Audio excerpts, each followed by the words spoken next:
What's up YouTube? It's Janna, and today in this video I'm going to show you how to change the scissors in your cut pile gun to a loop pile so you can maximize the capabilities of your tufting machine. Let's get into it.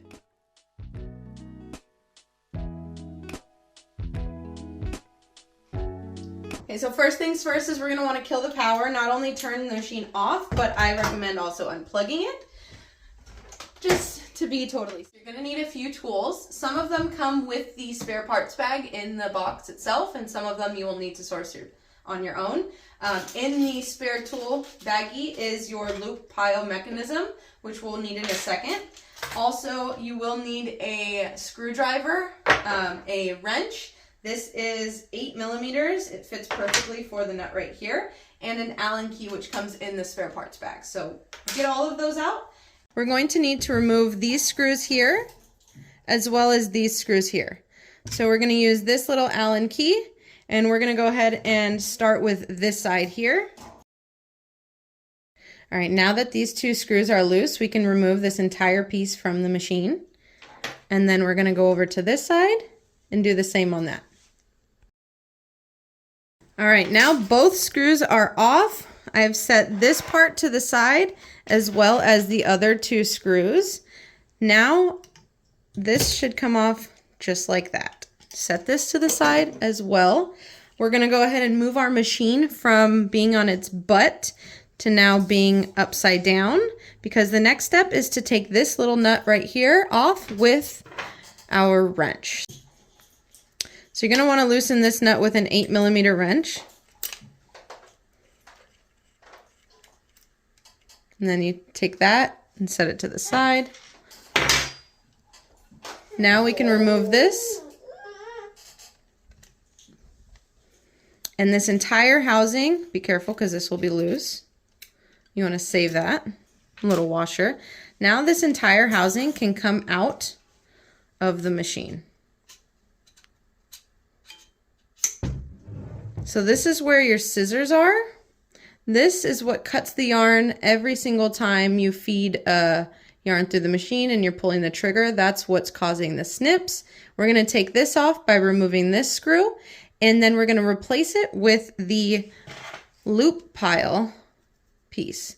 And this mechanism does not have scissors, so it just pushes the yarn through the fabric. So let's get this one off and put this one on. Now for this you need a screwdriver.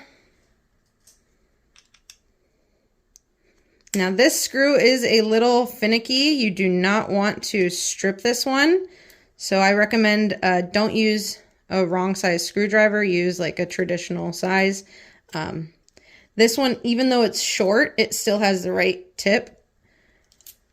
Save that. Now we can take the actual scissors mechanism off. Okay, so with our loop element, we're going to take the screw that we just used, place it through. Put it through there and just screw it into place.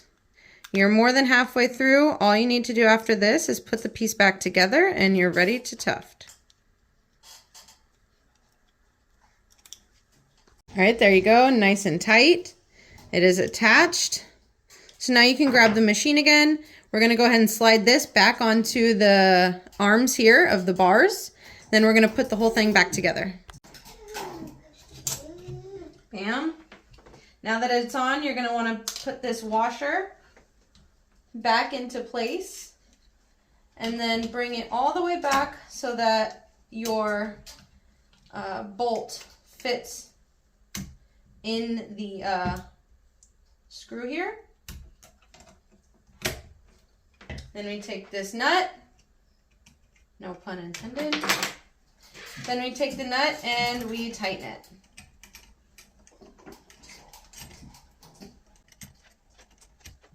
Make sure that that's nice and tight. And then put it on its backside. We're going to go ahead and put the handlebar back on the front. Then we're going to take our screws.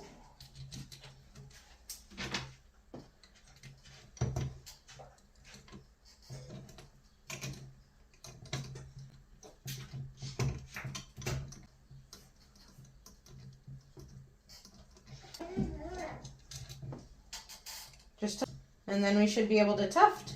So the last part is to put this little portion back on. Go ahead and just line it up. Screws should drop into place. And we should be rocking and rolling after this.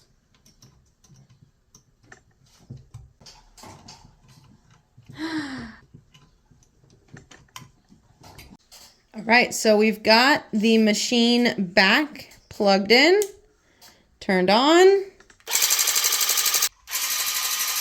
Just like that, she's ready to go. If you guys enjoyed this tutorial, make sure you leave a like and a comment. If you want to see more of the tufting videos, hit the subscribe button. See you on the next one.